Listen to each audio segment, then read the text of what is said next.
భగవంతుడు రక్షణ చేశాడు అనడానికి గుర్తు.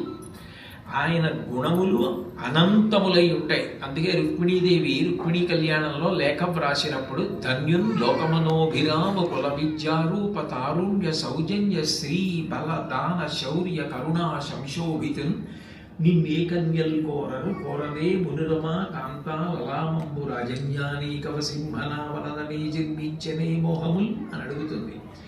కృష్ణ, నీ యొక్క గుణములు అనంతములు. సముద్రములో ఉన్నటువంటి బిందువులను లెక్క పెట్టడం ఎంత కష్టమో భగవంతుని యొక్క గుణములు లెక్క పెట్టడం అంత కష్టము. కబీర్ దాస్ గారు కష్టము, భగవంతుడి దయ చెప్పడం అంత కష్టం. సముద్రపు లోతు తెలుసుకుందామని ఒక ఉప్పు చేత తయారు చేయబడిన బొమ్మ ప్రయత్నం చేసి అడుక్కి వెళ్ళి భగవంతుని ఆ సముద్రపు లోతు కనుక్కుందామని ప్రయత్నం చేస్తే అది మళ్ళీ పైకొచ్చి ఇక చెప్పలేదు. ఎందుకంటే ఆ ప్రయత్నంలోని సముద్రంలో కరిగిపో. ఆయనే నాకు తల్లిదండ్రులుగా ఉంటాడు. అటువంటి శాశ్వత అనుబంధం ఎవరితోనైనా ఉంటే ఒక్క భగవంతుడితోటి. చిట్ట చివరికి కలిసిపోవలసింది కూడా ఆయనలోనే కలిసిపోవాలి. ఇంకా అంతకన్నా ఉత్తమ స్థితి లేదు.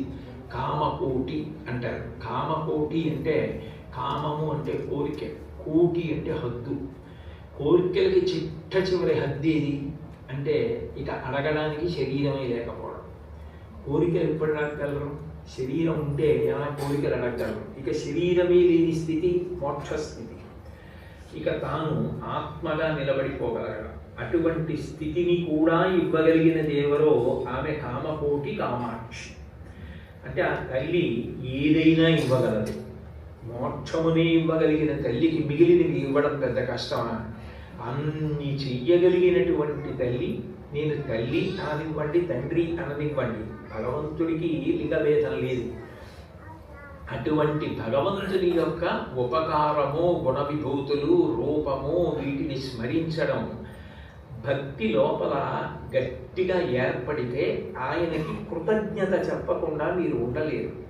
మీ మనసులో మీకు ఎవరో ఒకరు మహోపకారం చేశారు, ఆయన ఆ ఉపకారం చేసి ఉండకపోతే అసలు నాకు జీవితమే లేదు, నాకు ఈ భిక్ష పెట్టిన వారు ఆయన, నేను ఇవాళ ఇలా ఉన్నానంటే ఆయన కారణం అన్న అభిప్రాయం ఉందనుకోండి, మీరు ఆయనని స్మరించకుండా ఉండలేరు. మీకు ఆయన జ్ఞాపకానికి వస్తారు. ఆయనని స్మరించినప్పుడల్లా మీరు మనసులో గౌరవ భావంతో ఆయనకి నమస్కారం చేయకుండా ఉండలేరు.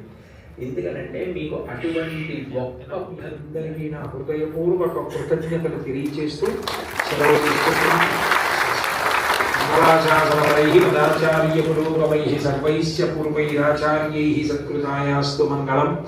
మంగళం కౌసలేంద్రాయ మహనీయ గుణాత్మనే చక్రవర్తి తనూజాయ సర్వభౌమాయ మంగళం.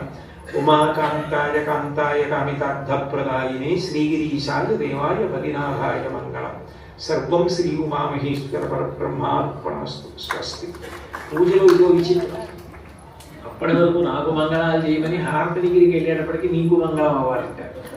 అదేమిటంటే మళ్ళీ అదో ప్రసంగం. ఎందుకు మంగళం